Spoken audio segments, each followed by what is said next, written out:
हम सबों के परम श्रद्धेय माननीय गोविंदाचार्य जी, जिनकी कृपा दृष्टि हम सबों पर है, तभी हम यहाँ इकट्ठा हुए हैं। जिनकी भावना, जिनकी प्रेरणा, जिनकी भावधारा आज पूरे देश में प्रवाहित है, और यहाँ जहाँ हम बैठे हैं या अगले 2 दिनों में जिस जगह को हम देखेंगे चेतना महाविद्यालय को, वो सब में गोविंद भावधारा समाहित है। गोविंद जी की विशेष कृपा दृष्टि चेतना महाविद्यालय के ऊपर रही है, और यहाँ जो निर्माण कार्य चल रहा है, जिस अपूर्ण परिसर में हम लोग बैठे हुए हैं, निर्माणाधीन परिसर में,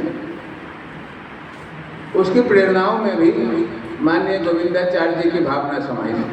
तो सबसे पहले तो हम आदरणीय गोविंद जी का इस परिसर में आप सबों की ओर से, सारे बच्चों की ओर से, हम सबों की ओर से स्वागत करते हैं। माननीय बसवराज पाटिल जी,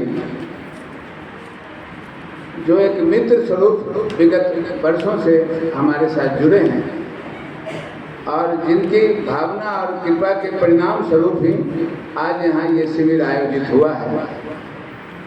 राष्ट्रीय स्वाभिमान आंदोलन के राष्ट्रीय संयोजक हैं, हम सब जानते हैं, माननीय आदरणीय बसवराज पाटिल जी का भी हम आप सबों की ओर से स्वागत करते हैं। मंच पर विराजमान हैं हमारे मित्र, जो पिछले 20 वर्षों से साथ साथ चल रहे हैं, जिनकी भावधारा में भी गोविंद भावधारा समाहित है। आदरणीय महेंद्र अग्रवाल जी, यहाँ जो कुछ भी देख रहे हैं, या चेतना महाविद्यालय में भी बहुत कुछ जो देखेंगे, उस सब के पीछे ये पिछले 20 वर्षों से चुपचाप, आज भी बामुश्किल मंच पर हम लोग बुलाए हैं, नहीं तो पर्दे के पीछे रहकर चुपचाप काज करने वाले एक कार्यकर्ता के रूप में सदा तत्पर रहते हैं, और आगे भी रहेंगे। ऐसी हमारी भावना है, और इसी भावना के साथ हम आदरणीय महेंद्र जी का भी स्वागत करते हैं। लाटा जी, जैसा कि परिचय में दिया गया, अनेक रूपों में हैं, बहुआयामी व्यक्तित्व के धनी हैं, लेकिन यहाँ उपस्थित हैं जयप्रकाश आंदोलन के एक सहयोगी के रूप में, और राष्ट्रीय स्वाभिमान आंदोलन के एक प्रारंभिक सहयोगी के रूप में, और साथ ही साथ माननीय गोविंदाचार्य जी के एक मित्र के रूप में भी। हमें गोविंद जी के करीब ले जाने में मुख्य भूमिका लाटा जी की रही है, और इसके लिए हम लाटा जी के प्रति सदा आभारी रहते हैं, रहेंगे। तो लाटा जी का भी स्वागत है सबों की ओर से। साथ ही प्रसून कुमार हेम्ब्रम, हम लोग पिछले 30-40 वर्षों से आदिवासी समाज के बीच में चेतना जागरण के कार्य में लगे हैं, और यही हम लोगों के जीवन का एक बड़ा मिशन बना है कि वहाँ जो सांस्कृतिक शक्तियाँ, सांस्कृतिक तत्व बिखरी पड़ी हैं आज भी, जिनको संयोजित करने की जरूरत है, उसी के प्रयास में चेतना महाविद्यालय बना है, और उसके चेतना के पुष्प हमारे सब सामने हैं, जो आपके स्वागत के लिए तत्पर होकर के यहाँ आए हैं, प्रस्तुत हैं आप सबों की सेवा में।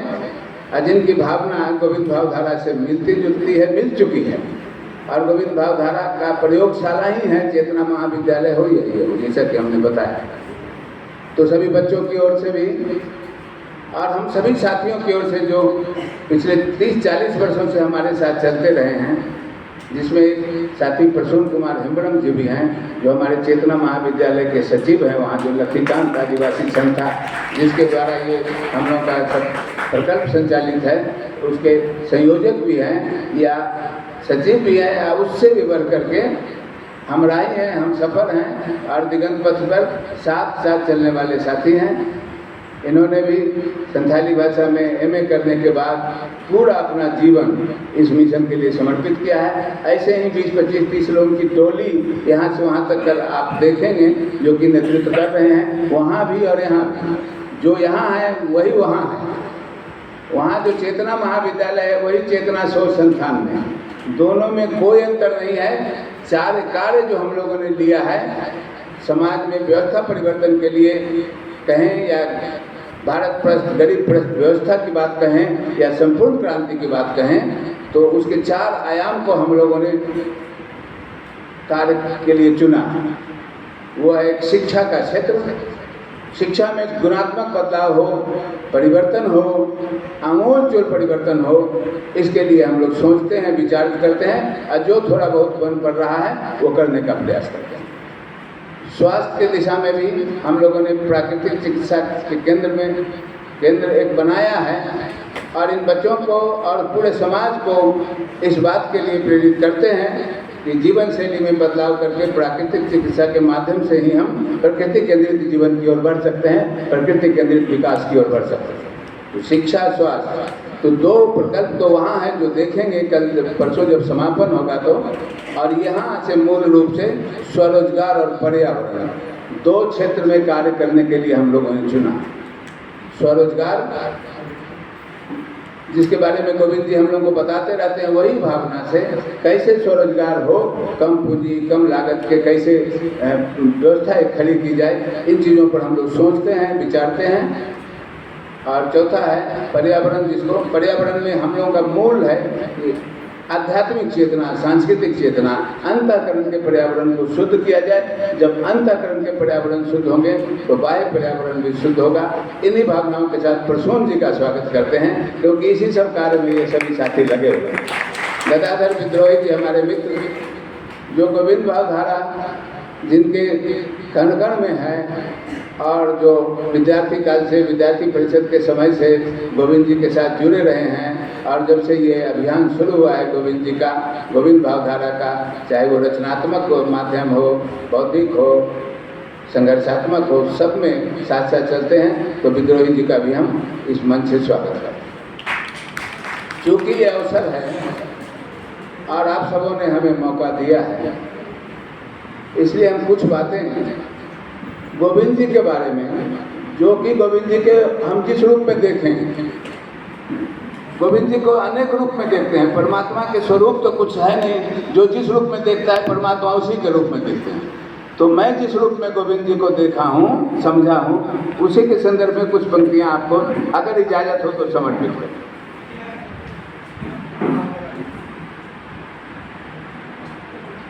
माननीय गोविंद जी के भव्य व्यक्तित्व के बारे में पूरा देश जानता है, हमको कुछ कहने की जरूरत नहीं।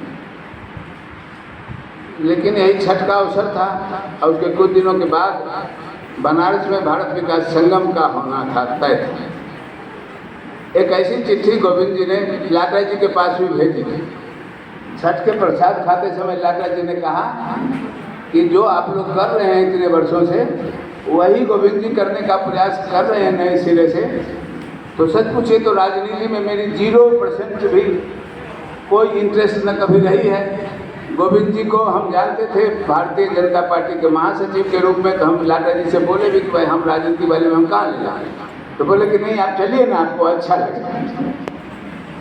तो वहाँ गए बनारस में, वहाँ पर गोविंद जी के करीब ला दिए लाटा जी।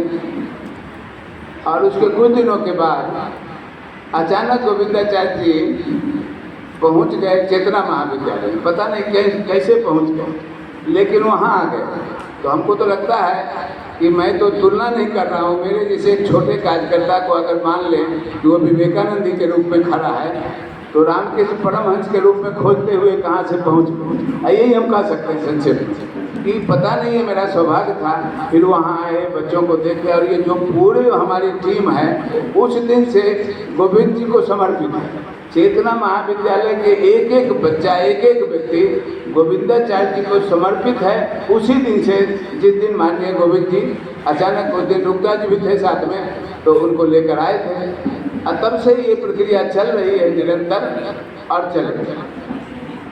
तो गोविंद जी के जो बात हम सुने हैं, जो उनके लेखों को पढ़े हैं, जो उनके सानिध्य में रह करके जाने हैं, तो हम यही कह सकते हैं कि कभी विवेकानंद से चेतना की जो सनातन चेतना की जो धारा चली थी श्री अरविंद के बाद से आधुनिक काल में जयप्रकाश जी के मूवमेंट के माध्यम से जो चेतना की धारा प्रवाहित हुई थी,